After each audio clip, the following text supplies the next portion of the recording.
All right, welcome in to episode 10, Fantasy and Football. Look who's back. I'm back, baby. The boys are back in town. I wasn't doing anything important. It was just my 3-year wedding anniversary. Nothing important. Claire watched the episode, and I don't remember what you said. I think you said something like, Colby's disposed, and she's like, it's our anniversary. Oh my gosh. I was like, you didn't. Yeah. We fired him because he wanted to take time off for his anniversary. Yeah. Dude, I told you this before, but Brett seems awesome. I would definitely have him on here. I would love to talk with him about stuff. Seems very similar to the kind of stuff we like. Of course. We'll have some more guests on for sure. Yeah. We'll definitely will. All right, let's get into NFL week 8 and 9 now. Yes. Are in the books. So we were off last week. Mm-hmm. Colby was doing important things. I was getting some shut eye, I guess. So we'll just talk about this past week, week 9. So with the Browns, Dylan Gabriel in the offense is still bad. No surprise. Stefanski turned over play calling duties now. So that's a thing. We'll see. I don't think it'll make it better. It could make it better maybe if it's simpler. I don't really know what to expect. Usually with young quarterbacks, you make things simple. It gets a little better for them, but I think his talent is just not up to where it needs to be. Yeah. And then it was a busy trade deadline. Browns ended up not moving off David Njoku, which was what everyone thought. They came out and were like, oh, we're not gonna look to sell a bunch of players. We're looking to acquire good young talent. And it's like every team wants to keep their good young talent. Yeah. Like, who do you think you're gonna get? Yeah. Either way, Browns is the Browns. But your Chiefs look good. Yeah, they did. They played the Lions 2 weeks ago. Is that who we played? Detroit? I can't. Yeah. We should maybe. have that already. Right. No, it wasn't. It was the Commanders. Because I was going to go to the game, but then all the flight stuff. Oh, that's right. Yeah. So, you listeners, I went home for a week visiting family, and my flights got canceled and rescheduled. But Chris and I got to hang out for 24 hours because our layover was in Seattle. But yeah, so I didn't get to go to the game. We looked great in that game. We looked amazing, I think. And then the Bills. Dude, they always have our number in the regular season, but we get them back in the playoffs. Yeah. And people are now talking about they talked about this right in the beginning of the season. They're like, Chiefs might miss the playoffs. And then they're like, never mind, Chiefs going to win the freaking Super Bowl.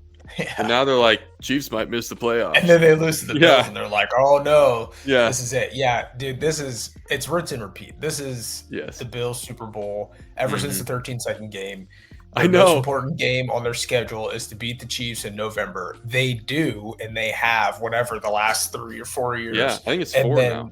Yeah, to me, they won by a touchdown. That game almost means nothing. The only thing I think it means is just for seeding, just because the Chiefs have lost. They're kind of in a position where maybe the 1 seed will be an issue. But I have no reason to believe that anything is different in terms of if the Bills face the Chiefs in the playoffs. I'm betting the house on the Chiefs. I agree. And I feel like the Chiefs didn't have a great game, and we still, like you said, lost by a touchdown. Yeah. And I think, you guys were down a touchdown with the ball with 7 minutes left. Yeah. And then Mahomes had a bad interception. But it's just the Bills just don't, outside of Cook and Allen.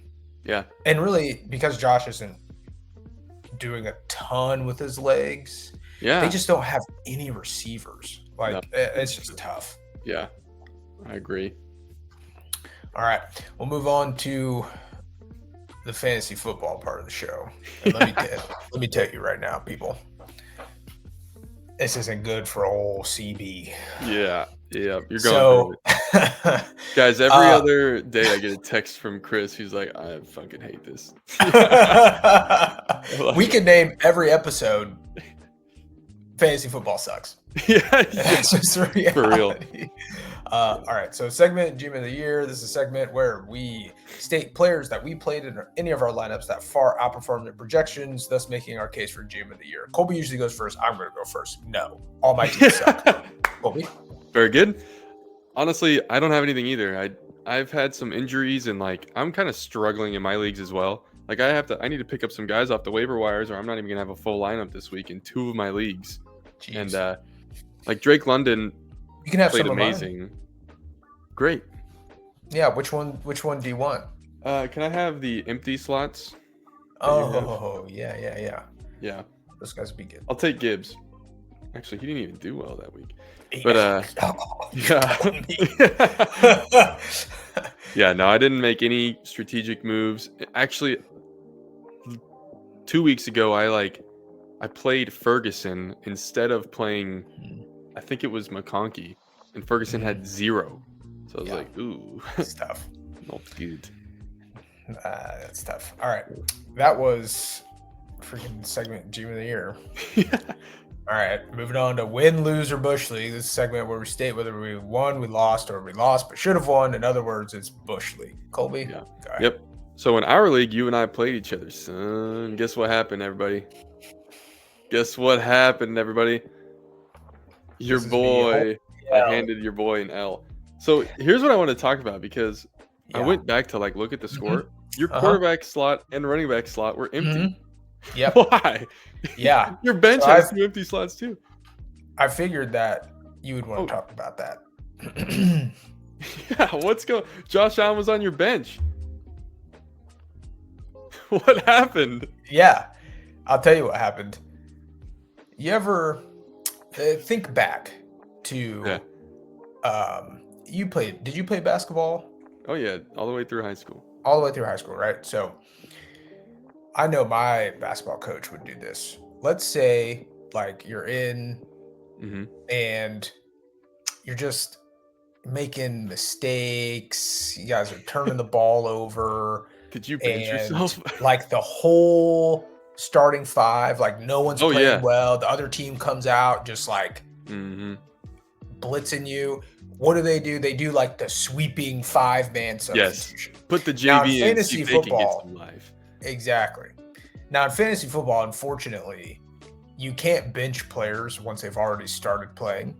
Yeah. But the remaining guys got benched. You just said, screw it, I'm going to lose this week. Yeah. There was no way. It would have taken Josh Allen to have 50 and then 2 more guys to have 20 plus. Yeah, that's true. I'm looking at your bench from that week, and even if you would have started guys, you had guys who had 0 on your bench. Who's making you shake in your boots? Khalil Shakir? Yeah. Come on now. So so everybody benched. I beat Chris 139 to 42. Yeah. So keep going, and we'll get to mine. Right. So in my work league, this was a bye week. Have you ever played in a league that has bye weeks? Is that a thing? Your work league? It's so weird. Gets a grade of F for how it was put together. It makes no sense. It makes no sense. I was explaining it to one of my cousins when we were back home, where I was like, and the quarterbacks have point per reception, and everyone except me knew that, but the first quarterback was drafted in the 7th round. It was like, what? They're scoring 80 points, and they weren't taken overall, and they knew that. Yeah. I just don't understand it. What?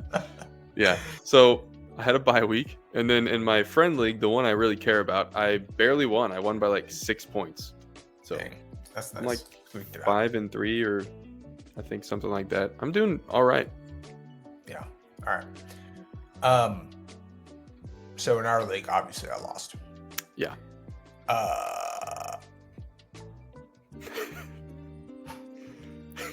I don't know if these guys. Here's the thing: it's fantasy football. It doesn't matter. These guys don't owe us idiots. Or we're just How dare they not? Yeah. They don't need. Yeah. I will say though, they suck. So bad. At least on my team. Well, and here's really the reality of the situation is that I've been seeing, I guess it's probably not a new stat. It's new to me where I'm seeing on social media, people that do a lot of fantasy football stats and stuff like that Yeah. are posting like top or like most common players found on teams that are, 7-2 in their leagues or whatever, Oh 5. yeah. Mm-hmm. And then most common players found on like the worst teams in leagues across, ESPN and Sleeper and all this. Yeah. And every time I see one, like 5 of the 7 guys are all on my team. Like The just winning. no. Oh, the other On the side. losing. Yeah. Yeah. Oh So, boy. just a lot of guys that I was targeting this year that just not showing up, Dude. guys getting hurt. And like injuries are part of it. But Oh it's yeah. like I think it was last week, like not this past week, but the week before, where I had an entire bench were all just guys that were hurt. Yeah. And it's like then you have to go to the waivers, but then it's like you don't really want to drop those guys. And then you Yeah. have guys that are hurt for multiple weeks. Teams are not putting them on IR, so then you can't put them on IR. It's just it's a mess. It is. So that was our league. My guillotine league, and this is what hurt me the most. I got chopped this week. Jahmyr Gibbs. I don't know why the Lions do this, but like every other running back committee, it's like they try to play to the strengths of the running backs. It's like even if, and I think anyone looks at that situation and says, okay, like Jahmyr Gibbs isn't a small guy by any means, right? But David Montgomery, okay, maybe he's more of a power back. If they were to get within the 5-yard line, like you would rather them let Jahmyr score, but it's like if they give it to David Montgomery, okay, we understand. If you wanted pass protection, maybe it's for the same reason. David Montgomery comes in, if he's doing more pass protection, that means he might catch more passes. But it's like, okay, I kind of understand that, but Gibbs is like the first and second down guy, maybe third down occasionally. Yeah. What the Lions do is they're like, oh, Jahmyr Gibbs, 15 touches, 5 targets, 3 touchdowns, 1,000,000 yards. This next game, you're going to get 7 touches. Yeah. It doesn't make any sense why they do it this way, and it's so infuriating. So Jahmyr Gibbs, 5 points, plus every player I pick up getting hurt got me chopped out of the freaking league this year. Tucker Kraft, we'll talk about him in injury talk, but he went out when he had 4 points. So that's James tough. Cook had a mediocre, an okay game against the Chiefs. And once you're out, getting out in that league, and this is the same exact place I finished last year in this league. I was going to ask that. Oh. Yeah, same exact place, like exactly halfway. So doing great. Next, my friend league, I lost. I mean, I don't really care. My team sucks. Mm-hmm. The family league, wouldn't you know? I lost. It didn't happen again, though, did it? Yeah. No, dude. I am every week I go in projected to win by 30 and lose by 30. Like a 60-point swing. Yeah, a huge every time. swing.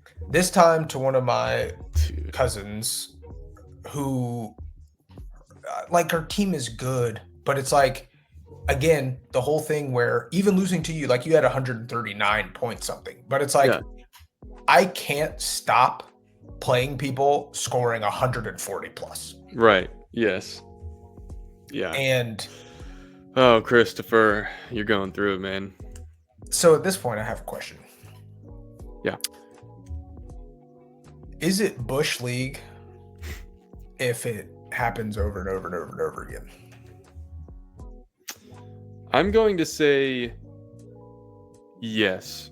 I think it's an exceptional example of Bush League. You have the bushiest Bush League that's ever been bushed, I think, because that's insane. Like, to have that happen a couple weeks, like, wow, that's crazy. A few weeks, you're like, okay, but It's like every week for you, dude. It's been like 5 or 6 weeks in a row. Like you that is just literally like text me. that team is just like every single game, 120 points, and then they play me and it's 150 plus. Yeah, they're like, time to lock in. Oh my god. Oh, But here's a real question. I got Are Brian you Thomas having Jr. fun? out here. No, I'm not having fun anymore. I'm Fantasy not football okay. Is starting to become like golf, where it's like I spend a bunch of money to be terrible, and then I then don't have fun, and then I question my existence. I've seen that progression happen to you while playing golf with you. It's like we're playing 18, it's great, and then hole like 11 comes around and you get quiet, and I'm like, crumbles. oh, no. Yeah. Oh no. Yeah, Brian Thomas Jr., another example. It's like Travis Hunter is not even on the field anymore, and his brother has like 5 catches for. Yeah. So that was win, lose, bush league, and I don't. We'll see if I set lineups this week. I might just let the computer do it from here on out. All right, let's get into injury talk. So we talked about Tucker Kraft towards ACL. Feel bad for the guy. Got rolled up on. I think it was like friendly fire. And they're missing. They got Christian Watson back a couple weeks ago, but Jaden Reed, now Tucker Kraft, guys, missing in the passing game. Kyler Murray, weird situation. Excuse me, but he has a foot injury that has now landed him on IR. There was talks or speculation that he was getting benched, essentially. Yeah, I saw that. Yeah. But now they're calling it a foot injury, and he's on IR. I don't know. Weird. Jaden Daniels dislocated his elbow. It was his non-throwing arm, which means something. Right. But yeah, pretty bad injury. Coach was obviously getting grilled because everyone Monday morning quarterbacking saying, why was he in the game when you were losing? And it's like all the other players that are starters were out there, and that wasn't the only blowout where starters played. It's just because the guy gets hurt. Now you're like, okay. Travis Hunter has a knee injury, so he's on IR. And then where are we at? Oh, Bucky Irving. What's going on? Yeah. This is the number one. They haven't put him on IR. It's looking like already today that he's not going to play this week either. With the bye week, that makes 6 weeks. Yeah. That he's out, and if you're not putting him on IR, it just doesn't make sense. It tells me and they're ruling him out at the beginning of each week. Yeah. I really don't understand what's going on. It's strange. And he's on my team. Yeah, he's on a couple of my teams too. Surprise, surprise. Last one we'll talk about is CJ Stroud. So he's out this week. He's in concussion protocol. So I thought this would be I don't think we've talked concussion much on here. So concussions are something that physical therapists can treat. And we'll just briefly kind of go through what this is. So a concussion is a type of brain injury. Your brain basically sits in fluid inside your head, and so when you move, it kind of can move around. People think boom, impact. The impact is what creates the concussion. When that can happen in extremely blunt force circumstances, but most concussions in a sports setting are really caused by what's called a coup and a contra coup. So what happens is you get the impact, and your brain on the inside, it's going forward and then stops. It's like when you're in the car and you brake all of a sudden and then you lurch forward. Your brain does that inside of your skull. And so as your brain presses up against the inside of your skull, that's what really creates the concussion, that injury there. And then what can happen is if the force is strong enough and or you don't have good neck strength and that kind of stuff, then hit your impact, and then your head, it goes back, and now your brain had hit the front and then your head swings back, and then it shifts back, and then it can hit the back of your skull again, and that's the contra coup. So Yeah. that is typically how concussions happen. You get symptoms like in severe cases, like Tua, Yeah. kind of have the posturing. That's more along the lines of like a more serious injury. Right. And then you can get fogginess, dizziness, blurred vision, head, ear ringing. Mhm. And then as those symptoms progress, that's more acute. As those symptoms progress, you can then start having issues with light sensitivity, noise sensitivity, nausea, trouble concentrating, those sorts of things. As Chronic headache. that kind of brain fog, that sort of thing. Right. It is something, again, like I said, that we can actually treat. And when players go into concussion protocol, so concussion management has come a long way. Yeah. Anyone that is familiar with the NFL kind of knows something, maybe a little bit about just the progression of how they've treated concussions in the past up to now. But it used to be you get hit, no one thought anything of it, get back in there. That's really bad, CTE, that whole thing. Right. Now they figured out that they can test your brain with a concussion pre-test. And so what that does is it establishes a baseline and of your cognition. And then what can happen is you are suspected of having a concussion. They run you back through that test, and based on the score that you get, that can help classify if you have a concussion, if it's mild, if it's moderate, severe, that whole thing. Mhm. So when guys go into the concussion protocol, like on the sideline, they're undergoing an evaluation of that sort of a cognitive evaluation, to sort of try to determine acutely whether they really suspect a concussion, and then you go do the other testing to confirm it. And once you're in the concussion protocol, really a concussion rehab or protocol is based just on your symptoms. And you can sort of exercise and train with using those symptoms to limit how much you're training or to help monitor your progression. Mhm. So like you would maybe with a knee injury, you're like, well, maybe I should take a couple days to rest, right? You do the same thing with concussion. And then you're like, well, let me try to go run on my injured knee. You run, you make it a mile. You're like feeling pretty good. You hit 1.5 miles, your knee starts hurting, you stop.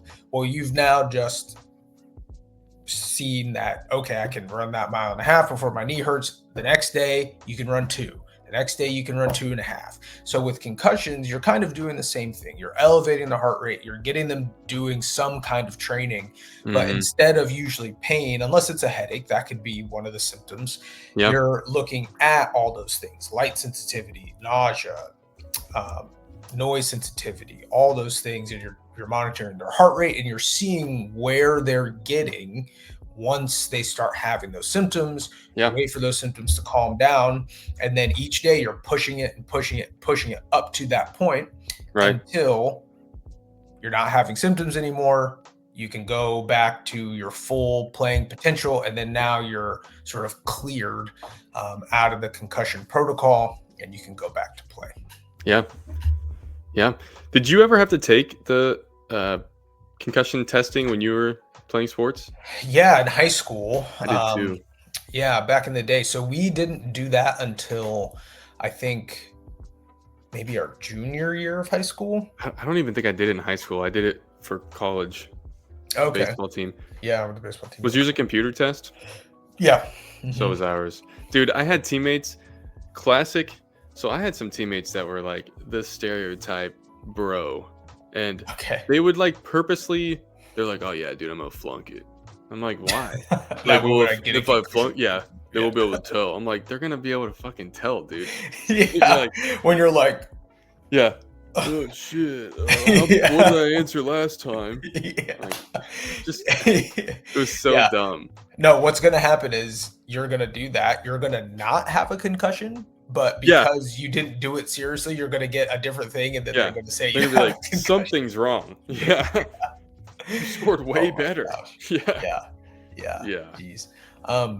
All right, so that was a little concussion rehab. One thing I think that's interesting about Mhm. concussions, and this is similar to like tendinopathies and things like that, is you have to push into those symptoms a little bit. And you said that, like, you find that limit, but with a concussion, if you don't like push it, it won't get better if it's a severe enough. Even like mild concussions now are showing that. Yeah. Like, I've had I get friends who those. had concussions, and because they would get severe headaches when they exercise, they would just not do it. And it never got better until they finally just started pushing through it and like dealing with the headache for a few hours afterwards. And over time, it got less and less and less. But Yeah. yeah, so there's so much precision that's going into these professional Yeah. athletes with the way they do it. Yeah.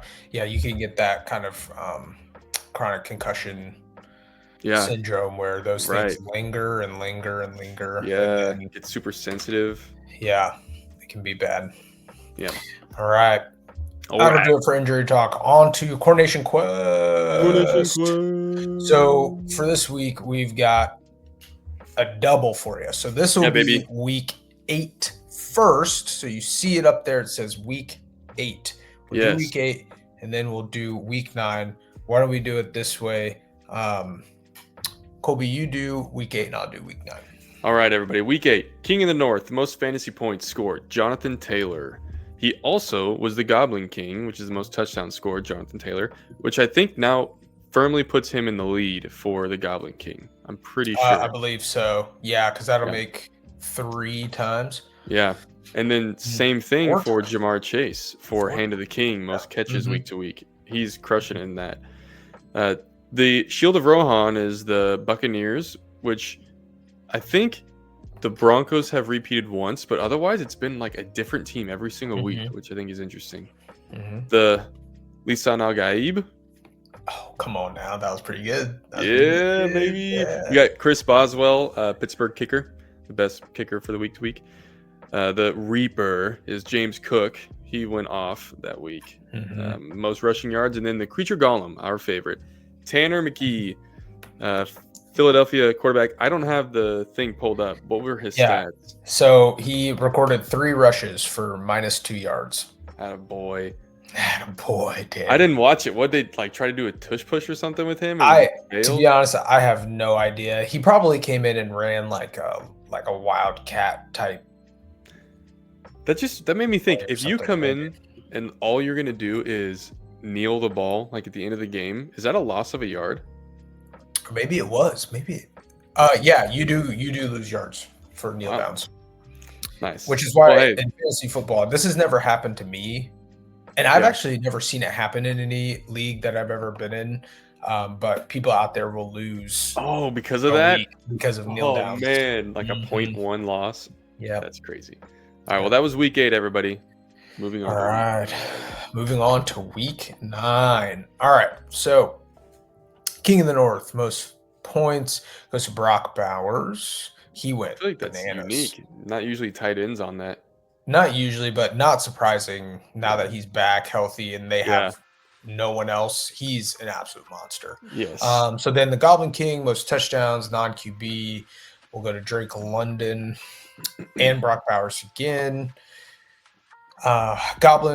We just did Goblin King. Hand of the King, most catches goes to Brock Bowers. So like a triple crown there. Yeah. Has that Kinda. happened? I don't think that's happened. Brock Bowers has it not? Did Chase not do it? Actually, maybe week 1. I think Derrick Henry had King of the North, Goblin King, and the Reaper. He had Goblin King and Reaper, but he did not get King of the North. Amon-Ra St. Brown came close. Derrick Henry came close. Puka came close. But that's it. So yeah, Brock Bowers stands alone there. Nice. The Shield of Rohan was the Titans defense. Yeah. Kind of a surprise there. So Mhm. the Lisan Al Gaib kicker goes to Kiami Fairbairn. I think that's his second, isn't That it? puts him on there, yeah. That puts him He's in the in the lead. lead, I guess. Yeah. Yeah. All right, Fairbairn. And then the Reaper most rush yards goes to a backup, Kyle Manangai, Yeah. backup running back rookie for Chicago. He put on quite the performance. Didn't get in the end zone, but any fantasy managers that started him were not disappointed with all those yards and catches. Right. And then again, our favorite, the creature golem for week 9 goes to Roman Wilson, receiver for Pittsburgh. He recorded 1 catch for 4 yards and a fumble. Attaboy. That was Coordination Quest. Very nice. All well, right. Okay then. You know what time it is. You guys know what time it is. We're going to switch. We're going to really pivot here, and we're going to go from the fantasy portion of the show, and we're going to really change it up and go for the fantasy portion of the show. So I hope that's okay with all you viewers out there. It's pretty jarring. Okay, this week we're talking about magic systems in fantasy. So we're going to break this down into there's 2 main types of magic systems. There's a hard magic system and a soft magic system. Have you heard that before, Chris? I have. So just to explain it real quick to the viewers, typically a hard magic system means that there are set rules. There's mechanics for everything if it's like extremely a hard magic system. So like you say this and this spell happens. Like that's an example. There's some stories out there that every single part of the magic can be defined, and like sometimes it's almost like a science fiction version of magic. Not always. A soft magic system is the exact opposite. So the magic is way more free flowing. There's not really any set rules. It's sometimes in the story, it's like if you can think it, you can make it. So that would be an example where there's no necessary like if I do this and this happens. So here's a few key examples. A very famous one for soft magic systems that people often say is Harry Potter. They say it's a soft magic system. It's not fully, but it's super popular, so it's a good example to use. Theoretically, if you're a wizard, there's like a spell for anything, or you can flick your wrist and this will happen, but then sometimes you have to say this thing and it can happen. Or like the super dumb one that people talk about is like you can shit your pants and then whip it away, and like that's just a part of the magic. But yeah. I've not heard that one, to be honest. Yeah, that was an interview with J.K. Rowling when they were like, "What did they do before plumbing?" And she's like, "They just magicked it away." And you're like, "You're telling me people willingly shit themselves and then just magicked it away?" Yeah. Honestly, I'd be down. Smell. You didn't think about the smell, dude. No. I'm as it's exiting. Yeah. No smell, brother. No smell. It's coming out and disappearing at the same moment. And I can just like make everyone's sense of smell just around you in the next few hours. Yeah. That's pretty good. That sounds pretty good to me. Right. I mean, that would save a lot of effort and time. And a lot of water, dude. Right. More water it's good for the planet. For those AI servers. You're right. An example of a hard magic system is pretty much any Sanderson book. If you're a Sanderson fan out there, his magic systems have set rules and they have exact mechanisms for everything. In truth, it's really more of a spectrum. So like there's extremes on either side, and most stories fall in between. A really good example of a mix is Lord of the Rings. It has elements of both. So like the One Ring, you know that if it's a hard part of the magic system, if you put that thing on, you're going to disappear. But because of that, Sauron can see you, and over time it corrupts you. And there's some other stuff, but those are the main things. You know that's what's going to happen, and it's like that every time. But then like Gandalf is a badass wizard who can like do a whole shit ton of stuff, and no one really understands what their magic is or how they use it or what they can even do. And that leaves some like whimsy or intrigue to the story. So that was a lot of explaining, but do you have a preference with stories that you read, hard versus soft? I don't, and I never thought about that until Yeah. we talked about it years ago. And I see it, and I think it's cool in both because I really like Harry Potter, but then of course with Sanderson, it's cool to like, I guess, fully understand. But Yeah. no, I don't have a preference. One thing I will say about Lord of the Rings that's cool too is that it's like Gandalf, you don't know exactly how like his wizarding power works, Yeah. but then there are still like with Gandalf himself, there's Yeah. very hard uh like a hard system or really like a spelled out backstory, I guess, or Yes. like there's an order of these beings Yeah. that existed before Middle Earth, and like all of that is very like, all these people or all these beings, and this is Right. how they became like who they are, and where their story like lies within um Yeah. the creating of Middle Earth. But then he can get in a fight with Sauron and they just go, "Huh." Yeah. Hey. Hey. Hey, no. Yeah. Yeah.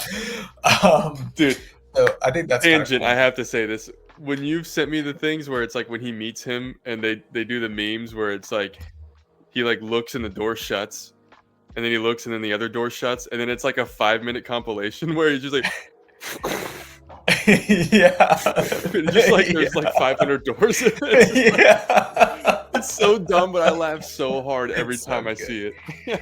Yeah. Oh, Yeah, it's so good. I will say with Sanderson's hard magic systems, I like them sometimes because he just writes the high fantasy, and right. it is So so expansive. expansive. Yeah. It can get a little like, it almost feels like, I know that he's got like laws, but Yes. The there are Sanderson so laws. many, it feels like I don't know. Right. And it still just kind of feels whimsical a little bit. Yeah, I get that. I think look, I'm the type of guy who makes spreadsheets for fun. All right. So Yeah. I like You like analytical it things. hard.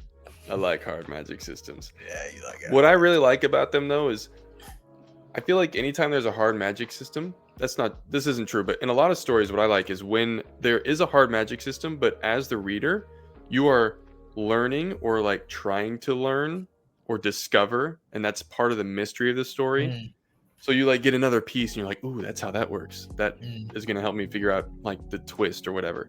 So that I feel like I prefer. mm. But recently I've found that I have been like wanting more soft magic systems. And that's what I like adore about Harry Potter is it feels so whimsical and it feels Mhm. otherworldly, even though there is a lot of hard aspects of the magic system. I'm Yeah. not saying there's not, but you don't know everything. So and I like that part of it too. Yeah. But Yeah, I it feel like I almost lean towards hard magic yeah. systems.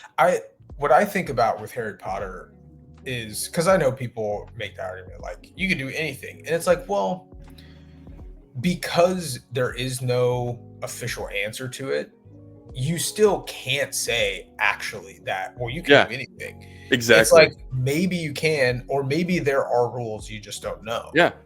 And And that's very they valid. they touch a little bit on some of that with just the idea that like there is like wizarding magic goes back Oh so yeah. far Like that old they magic. lost, yeah, and they They call it. lost a Yeah. lot of that knowledge, and they don't Yeah. have a lot of that knowledge. So like the whole point with Voldemort is that he's trying to find very old rare forms of magic to Yeah. use so that no one can stop him because they don't know how it works. Yeah. And then old magic is what stops him the first time with like the old Mhm. magic of the love barrier protection. Yeah. Yeah. I like that stuff too in stories. Yeah. I think one of the reasons that I decide on this topic is actually I haven't really told anyone this. I started a new book, by the way. I started writing a new book. I think, you know what? I think you did tell me Maybe that. I did. Actually, I think I Yeah. told you when I saw you that I had the Yeah. idea. Yeah. But I'm intentionally trying out more of a soft magic system compared to how I've normally. There's going to be still hard magic components. When I write books, the few I've written so far are like super hard magic systems. Like this exact detail is how it works. But it is fun. It's like liberating to know that you can be creative. You can be a lot more creative sometimes. You can be creative with both. But so I do want to talk about some common things that people say about each system and like what we think about it. And we've kind of talked about this. One complaint about soft magic systems is because, quote unquote, anything can happen, then sometimes the stakes of the story can feel lower. So like an example would be if magic can do anything, then when like the big make it or break it moment comes, a character can cast a new spell that's never been shown before and wasn't like foreshadowed, and that can feel like a cop out instead of a satisfying ending. What do you think about that?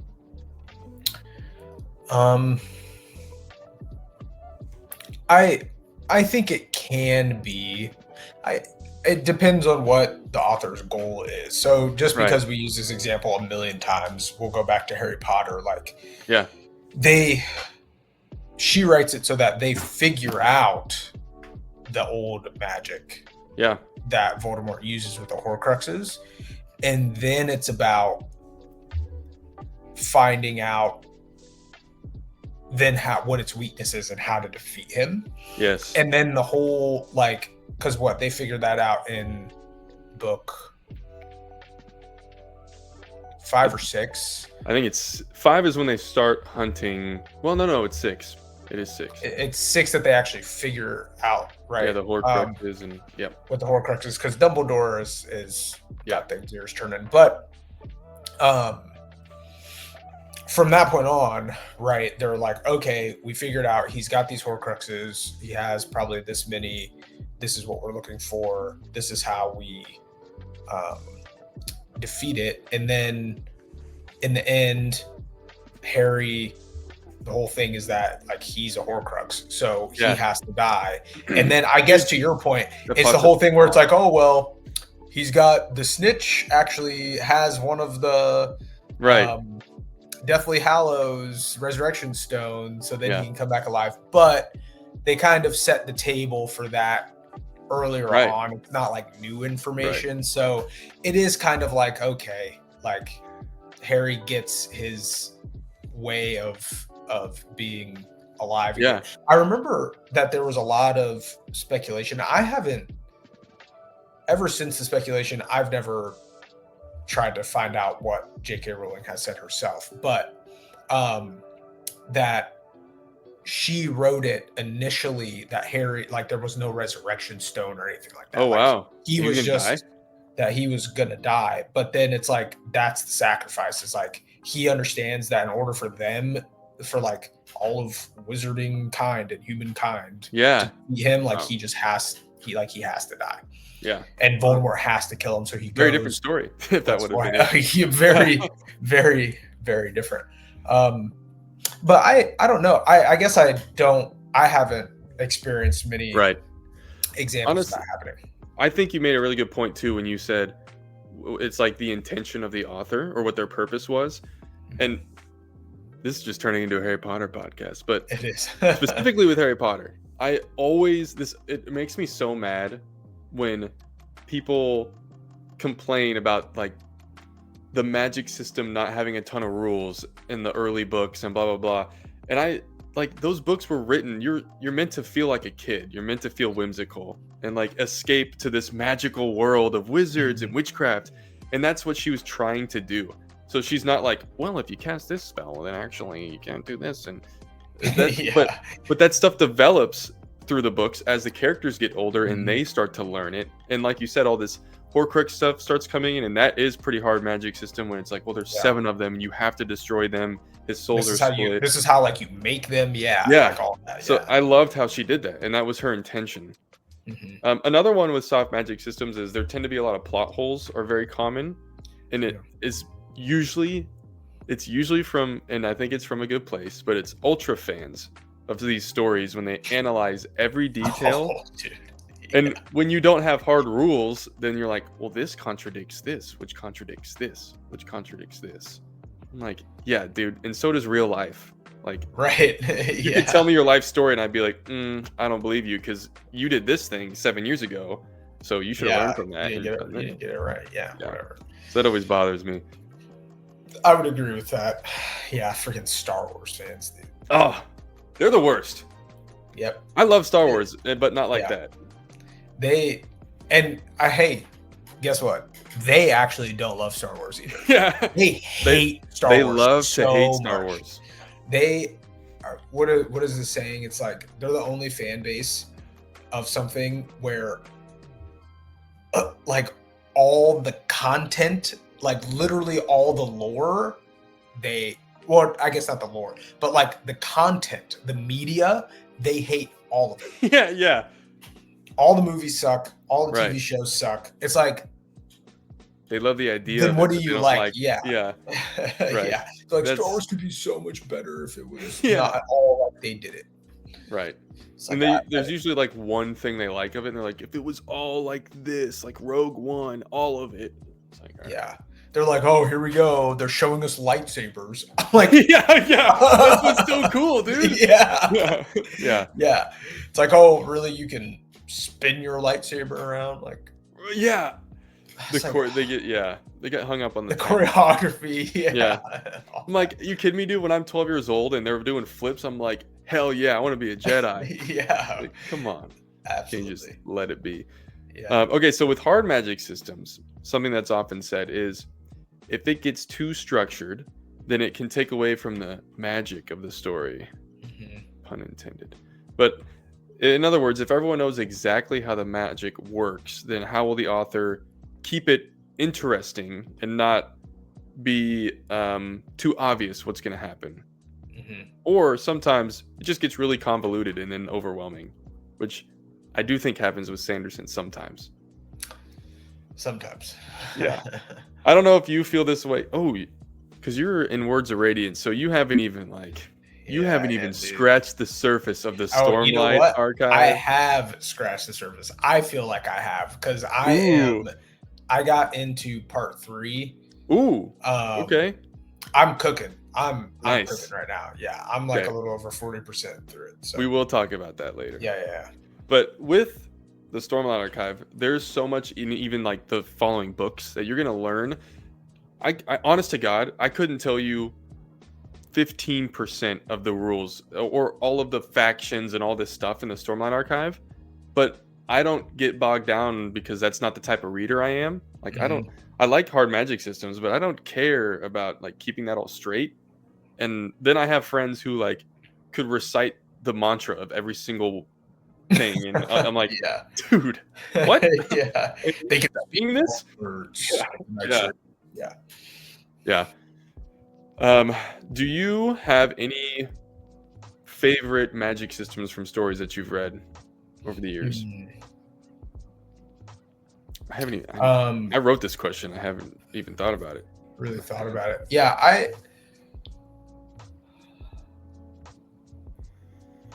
I guess it's not. I think more sci-fi just because I wasn't big into fantasy until last year.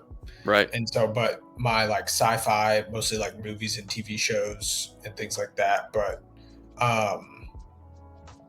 I think we talked about this before, but like The Matrix is one of my favorite movies. Oh, and I think the whole, not just The Matrix, but like the whole structure of how it all is. Like, I mean, it's been out forever, so spoilers alert, I guess.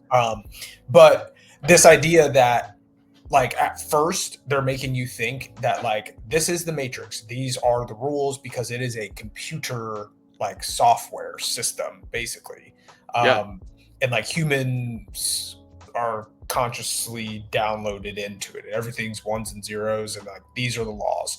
And then they like start to like sprinkle to you that there are people that might be able to operate outside of the rules. Yeah. And then it's this whole story about, oh, the person that can operate outside of the rules is was prophesied to be the one Yeah, the to one. like break the system and free us all.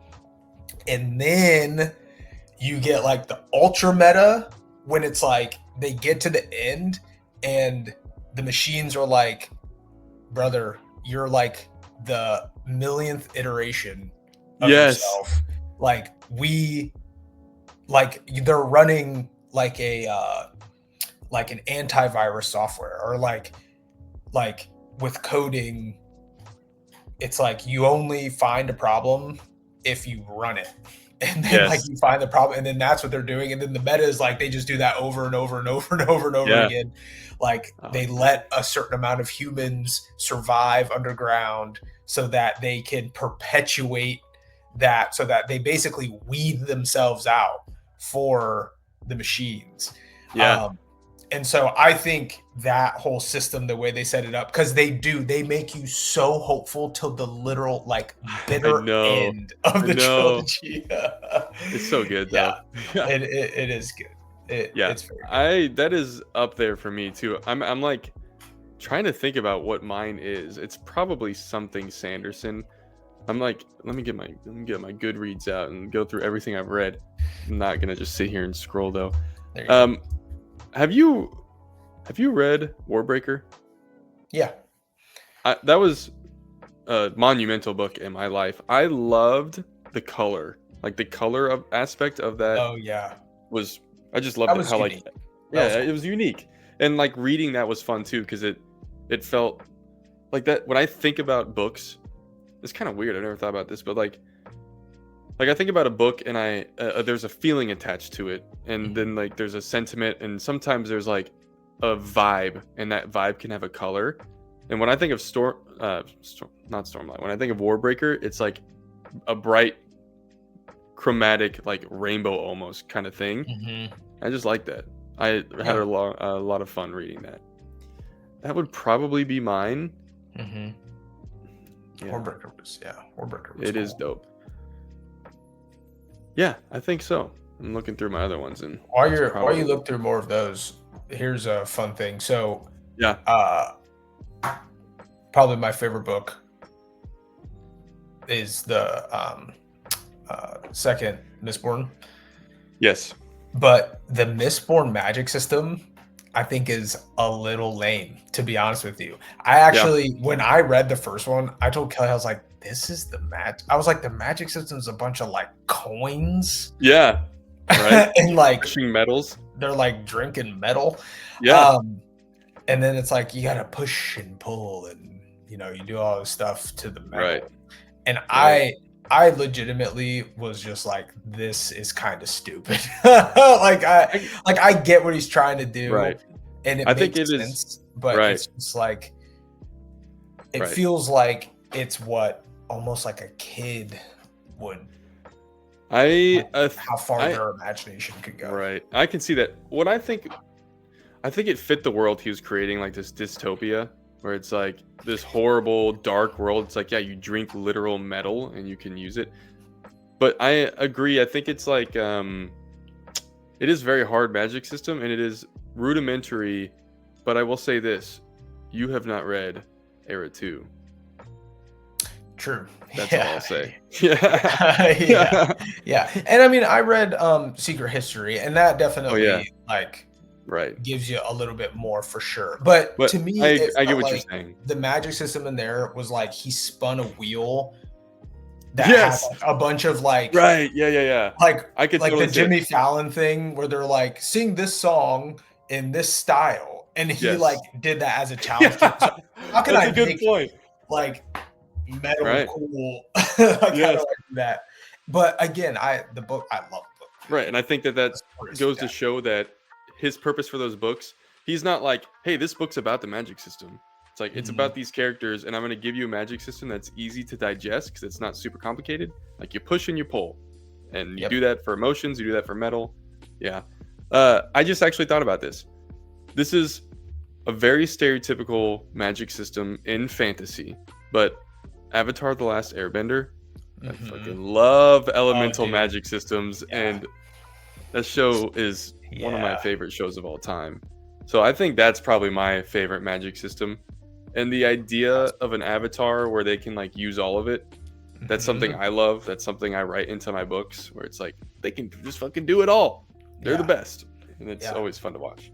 I like Magic systems too, where they I can't think of any specific examples, maybe off the top of my head, but even if it's a hard Magic system, and this is where I think, as I'm just thinking about it more, that a hard Magic system is really cool, is when they give you a lot up front and there still are rules, but Yes. through the story, they, and then you kind of made this point, but they reveal more about it that Yes. wasn't like understood, but it still fits within that framework that it is like Yes. there are still rules, but it's like, oh, like even in Mistborn with Vin, it's kind of like, oh, like she has this power, but she's able to to do more. It's kind of like, Yes. why is she able to do Right. more?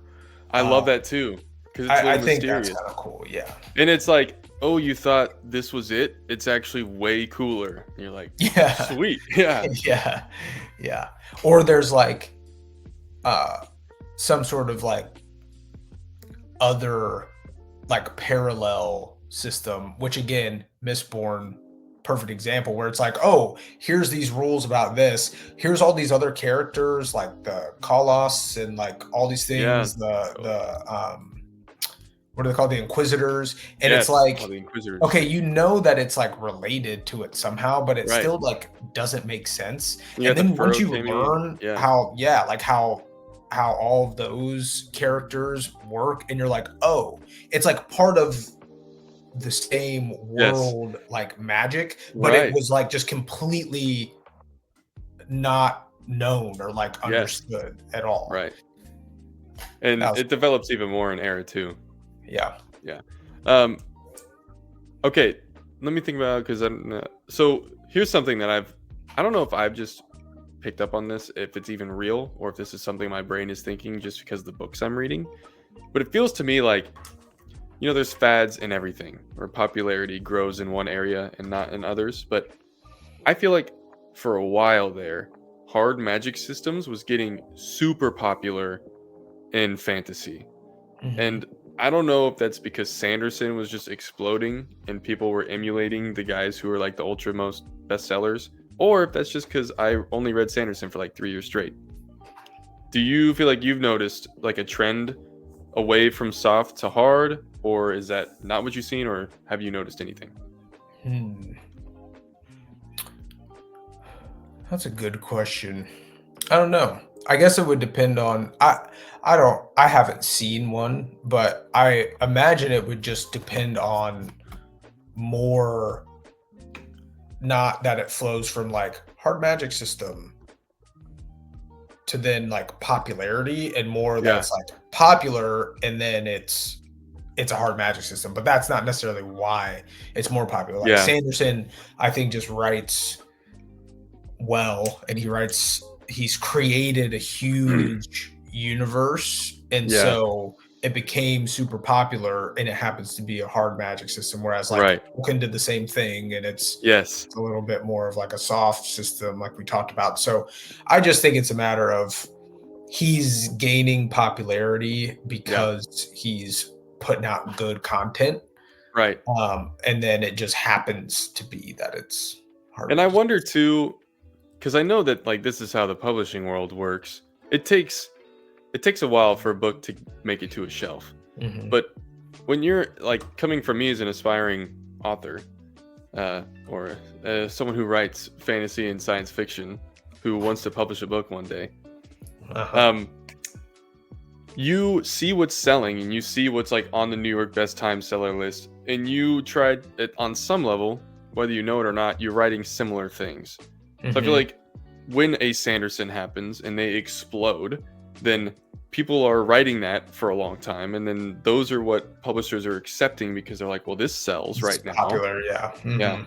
And then it just tends to shift that way for a while. But I'm sure it will shift. I actually think it's gonna hot take. I actually think in fantasy we're gonna have a Marvel situation where people get burnt out on super hard magic systems. I think it's Hmm. gonna start shifting back towards like more whimsical more free flowing. Anything can happen. People are going to start craving that more. Yeah. In like 10 years. That makes sense. I think it'll be hard for someone. I think probably a challenge I could foresee is trying not to like copycat too hard. Yes, I know. Yeah. Like if you're like, okay, I want to be in that subgenre of like wizards and witches. Yeah. How do I make it not Harry Potter? Dude, I agree. I personally have read a story. It's a series. It's called The Dresden Files. The main character, his name is Harry, and he is a wizard.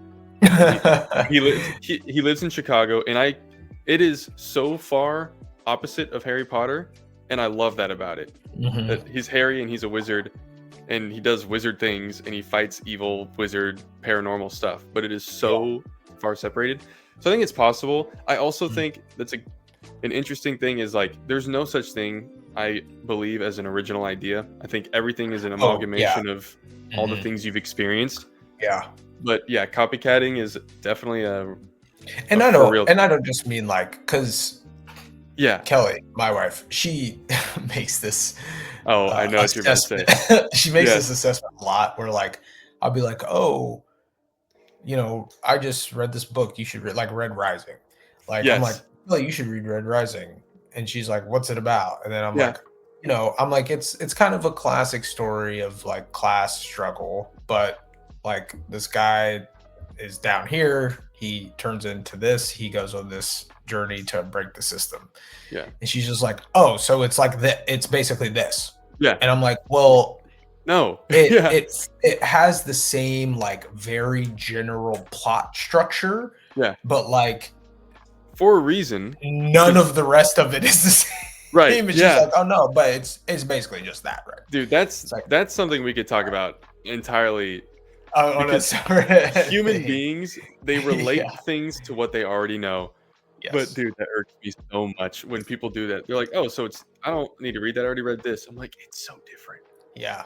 Like so Avatar, not The Last Airbender, but Avatar blew people. Avatar, when people were just like, oh, it's just Pocahontas. Redone. Yeah.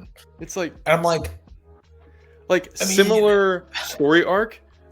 That's something we for sure should talk about. We should talk about that. That and like there's different kinds of story structures and they have names and they exist for reasons because they work and they tell cohesive stories. Okay, we're getting on tangents and we're out of time anyway. We can make it. You getting a little bonus content for. All right. I mean, that was really the last question I had on this specifically. The only thing I wanted to ask was where are you in Words of Radiance? So, spoiler. Spoiler. Just skip to the next episode if you don't want to hear this. Yes.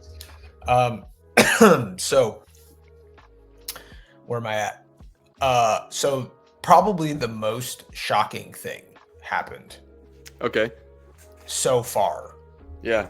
That I've read in these two books, and that was Shallan summoning a Shardblade. Yes, dude, I was waiting for you to get to that. Okay, did you see it coming? Like, no, and I'm mad because dude, one of my coworkers right now, his name's Alec. I think I've told you, maybe we've texted about it, but he's a big Sanderson guy. Yeah. And I told him, like, I walked in to work the other day and I was like, Shallan summoned a Shardblade. What the hell? Yeah. And he just like, he's like at his desk, like, which faces the other way from the door. And he's just like turns around, like smiling. Yes, dude. And so then he tells me, he's like, do you remember reading this and this and this? And I'm just like, no. It was there. It was. So do you know, I can't remember did it say why she summoned it? Like, was it in a memory that you saw? It was, she was making her way to the Shattered Plains after their boat sank and Yasna was killed. Yes. So she like meets up with our other caravan with Tin, and then Tin, she finds out that Tin was part of the group that was hired to assassinate. Oh, Yasna. Yeah. So then 10 started beating that ass. Yeah. And Shalon was just like, boom. Death. Yes. Death to you. And then so that happened, and then she made her way to she meets like Kaladin on like a little side quest, and then she makes it to Dalinar's war camp, and then she gets all the way in there. She sees Kaladin again. They go back and forth because that brother just can't get along with anybody. No. And then Bad boy. and then he what happens? Oh, the assassination attempt happens with Seth son Villano, truthless of Shinovar. He then freaks out because he realizes that Kaladin is a surge binder. So yes, that happens. Then she and Kaladin meet again, and then she gets eventually to meet Dalinar, I think. I forget exactly who she meets. But Kaladin is like making good points about why he should not allow. No, that's what it was. She's trying to get into the room with Dalinar and Navani, but Kaladin's like, you could just be posing as this person come to kill them. Yeah. And she hands him Yasna's last span read letter to give to Navani, and that's like the last thing I read. Okay, nice. So I will say this. I don't do this often, but sometimes in books, I get things right. I predict them ahead of time. Mm-hmm. Shalon having a shard blade was one of them. I was very proud of it. I picked up the clues early. I'm like, she fucking has one. I know it. And I was just waiting for her to use it. There's not a lot in Stormlight that I got right. That was one of them. And then there's one more thing that happens later in this book that I got right that we'll talk about when you get there. Dude, you're getting to some good stuff. Yeah, so did you have the I am stick chapter? No. When she went into the Shadesmar? And she was like trying to turn the beads. Oh. Yeah. Oh, because she was trying to make fire, and it was like, I'm stick. Yeah. Okay. So this is a real thing. Sanderson had originally written another chapter that was a POV, or maybe it was an April Fool's joke, but he like released, he's like, an unreleased chapter, and it was a stick POV chapter, and it's like 200 words of just saying I am stick over and over. It's like, that's amazing. I think it was April Fool's. I am stick. Yeah. Sweet, dude. You're getting to the good stuff. Get to the good stuff. Nice. Well, all right. Oh, I'm getting through my book pretty well. So my goal is to, by Thanksgiving, be reading The Will of the Many. And you did not leave that at home, did you? No, it's with me. With you too. Yeah. Okay. It's here. Good. Yeah. All right, everybody. This has been Fantasy and Football, episode 10. The boys are back in town. Boys are back in town. We'll see you guys next week. We'll talk about week 10 in the NFL and something else that I don't remember off the top of my head related to fantasy. Can't wait. Yeah. See ya. Peace.